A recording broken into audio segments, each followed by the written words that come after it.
A little earlier. Well, of course, if there were European elections, there'd be an awful lot of focus on UKIP because they topped the poll in the last election. So what might they be doing? What preparations are they making? Let's speak to their leader, Gerard Batten. Hello, welcome. That would be quite a thing after the referendum if we are involved in the European elections, but the government is saying that is a very distinct possibility. So are you gearing up for a European election? We don't want there to be European elections because that effectively means that we haven't left the European Union, and it's unlikely that we will. So we don't want them, but it's my duty to prepare for it, which is what I've been doing now for some weeks. We've already been recruiting candidates, we've been raising money, so if there is a European election, we will fight all out in all 12 regions of the UK on the proposition that if you want to leave the European Union, you vote UKIP, because we're the only party that actually genuinely stands for that. We stand for an unconditional unilateral withdrawal on our terms, not the EU's terms. And if you remember, the reason that you had the referendum in the first place is because of the UKIP electoral threat. And the best way of reintroducing that threat will be in the European elections, which will again see us, I have no doubt, top the poll. Lots of UKIP MEPs who will then have a platform to argue for a genuine exit from the European Union. Plenty of governments in Europe know they're in for a very tough election in May, so there's a very good chance that UKIP, particularly given what's happened here in Westminster, are going to pick up a number of votes. But it's a difficult one to plan for because there's no polling for the European elections. I mean, where do you channel your resources? Oh, well, it doesn't matter. You channel them everywhere because it's a bit different from a... So how many are you putting forward? Oh, well, there is a full complement of 73 candidates in 12 regions. For example, London has 8 candidates, 8 MEP seats. Other regions have 7, 6, 8, 10, whatever. So we will blanket the whole country. It's not difficult to do. You've only got to find 73 candidates. It's not like a general election with 650 candidates. We've got to find the money to fight that, which is what we're doing now.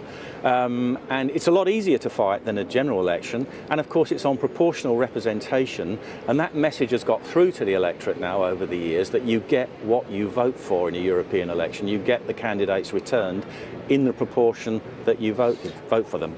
Are you preparing for a legal battle as well? Because we don't know what mechanism the European Union would come up with. They may say we'll send some MPs from the House of Westminster to Brussels and Strasbourg to sit in your place. So what have you been told about that in Strasbourg? If I can just say a bit about the votes. The middle one puzzles me because the middle one says they first vote rejected a second referendum.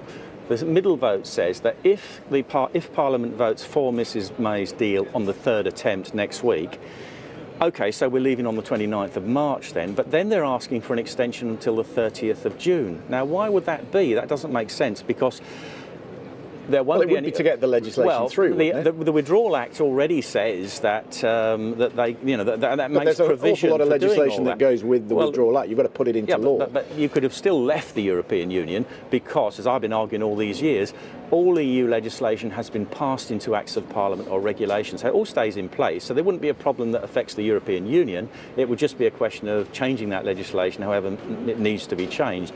But what worries me about this second vote is that there's something more here, in that the government wants to delay until the 30th of June. That would mean that the current MEPs come to the end of their term in the early July, so we would stay in our seats.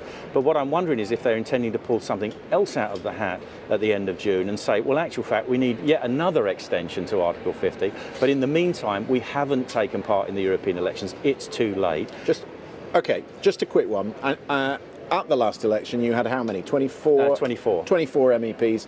It's been a distinctly rocky road, let's face it, for UKIP since that election. You've now got how many? 7? 7.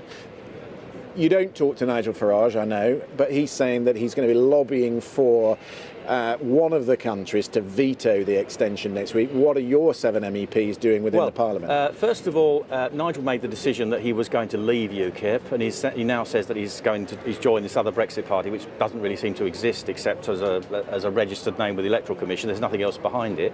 I think him talking about lobbying the heads of state of other European countries is, quite frankly, just a PR stunt to get him in front of the TV cameras.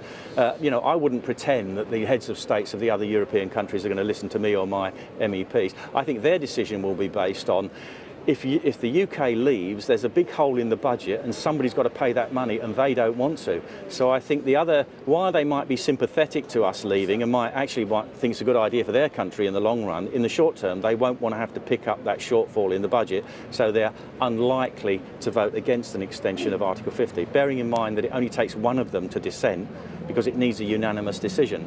So I certainly hope that someone like Viktor Orban or the Italians or maybe even the Spanish would actually say, no, let's get rid of the UK, they're more trouble than they're worth, and actually do us that big favour.